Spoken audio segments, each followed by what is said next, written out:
दोस्तों नमस्कार। पाकिस्तान ने इंग्लैंड से चौथा टी20 मुकाबला 3 रन से जीत लिया। रोमांचक मुकाबला था, कोई भी जीत सकता था, लेकिन यहाँ सीरीज में बराबरी कर ली।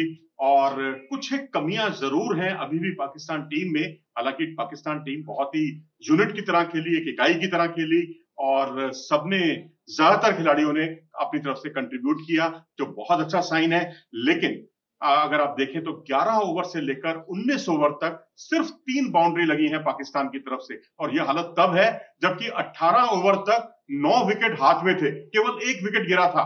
यानी बाबर आजम और रिजवान, जो बहुत ताबड़तोड़ बल्लेबाजी नहीं कर पा रहे थे, हालांकि बल्लेबाजी अपने आप में बहुत अच्छी थी, मैच जिताऊ थी, बहुत बड़ा जिसे कहते हैं पहले बल्लेबाजी की है पाकिस्तान ने, तो यहाँ 20 से 25 रन और बन सकते थे। अगर आप ये देखें कि आसिफ अली को अगर 3 बॉलें मिलती हैं और वो 3 गेंदों पर 2 छक्के लगा लेते हैं, 13 रन बनाते हैं 3 गेंदों पर।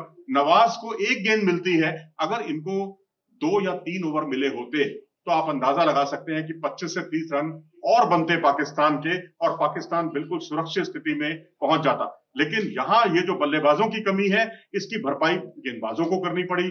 हैरिस राउफ ने बहुत शानदार गेंदबाजी की, मोहम्मद नवाज ने बहुत शानदार गेंदबाजी की, लेकिन यहां हसनैन के लिए मैं कहूंगा कि जो 18वें ओवर में जो 24 रन उन्होंने पड़वा दिए, और शुरुआती ओवर उनके बहुत अच्छे जा रहे हैं। पिछले मैच में भी हमने देखा, इस मैच में भी देखा, उनके शुरुआती ओवर बहुत अच्छे होते हैं, लेकिन आखिरी ओवरों में वो भी बिल्कुल दूसरे भुवनेश्वर कुमार बन जाते हैं, बहुत महंगे साबित हो रहे हैं। हालांकि शुरुआती ओवरों में उन्होंने 2 विकेट भी चटकाए हैं। और यहाँ जो उस्मान कादिर है, वो टीम में क्यों थे मुझे समझ में नहीं आया, क्योंकि उनको जब खिलाना है तो एक बॉलर को, अगर विशेषज्ञ बॉलर को खिलाना है और उनको गेंदबाजी नहीं करानी, तो फिर उनको टीम में चुना ही क्यों गया? अगर वो फिट नहीं थे तब भी उनको टीम में चुने जाने का कोई मतलब नहीं है।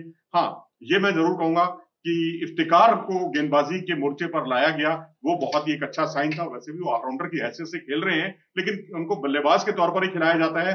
और पिछले मैच में भी उन्होंने गेंदबाजी की, यहाँ उन्होंने 4 ओवर में गेंदबाजी करके बहुत प्रभावित किया। खासकर उनका जो गति परिवर्तन था, वो बहुत ही काबिले गौर था, काबिले तारीफ था।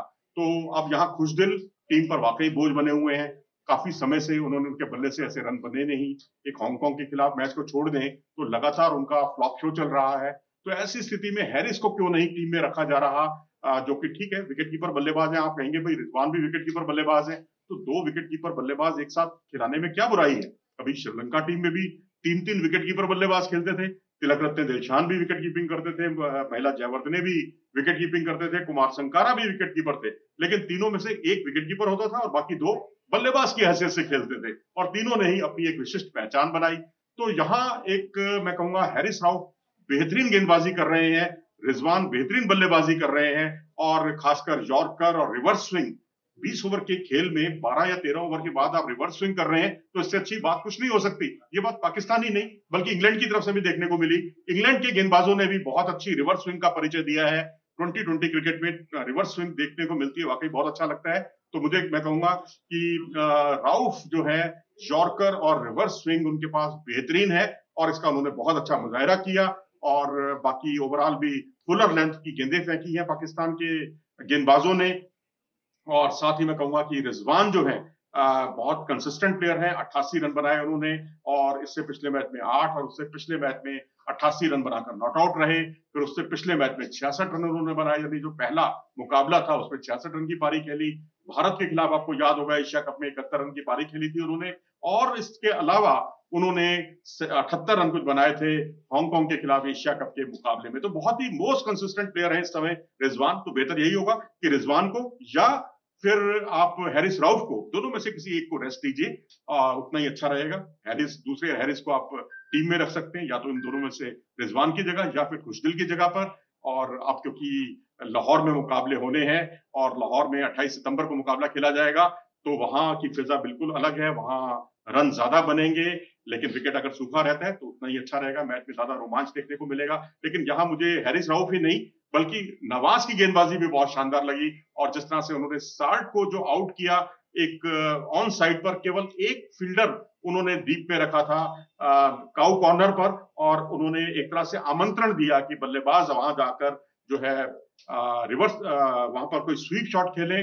और जिस तरह से उन्होंने स्लॉक स्वीप जो लगाई, उस पर वो लपक लिए गए। तो ये उनकी इंटेलिजेंसी दिखाती है। और इसके अलावा उन्होंने जिस तरह से मोइन का विकेट लिया, डकेट का विकेट लिया, गेंदों को बहुत नीचा रखा उन्होंने, और उनकी कोशिश यही थी कि यहाँ बल्लेबाज रिवर्स स्वीप खेलेंगे और उस पर वो चकमा देंगे, और उसमें वो पूरी तरह से कारगर रहे।